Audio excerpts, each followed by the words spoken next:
Hello, my name is Tanya. This video is the first in a series of tutorials on Oracle Transactional Business Intelligence for financials.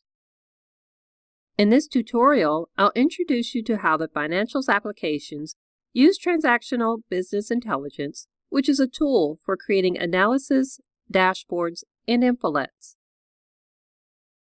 Let's start at the Financial Reporting Center, the one-stop location for all of your financial reporting needs.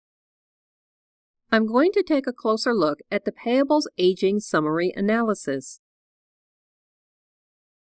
These details show that it's an analysis, and here's the location where the analysis is stored. Now I'll open the report. The information in an analysis is real-time and based on the latest transaction information. You can use different visualizations or views in your analysis, like time series lines, bars, tables, and heat maps.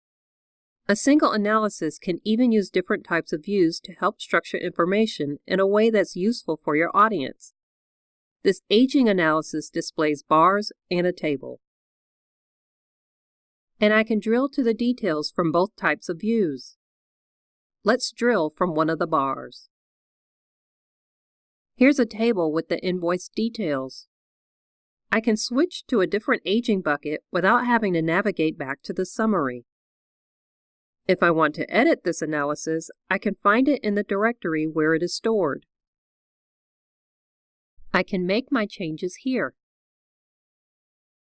When I'm finished, I can save my changes in the same location or save them in another area that's designated for my reports that I have access to. I can also create a new analysis from here. Future video tutorials on Oracle Transactional Business Intelligence for financials will cover how to create graphs and tables. Thank you.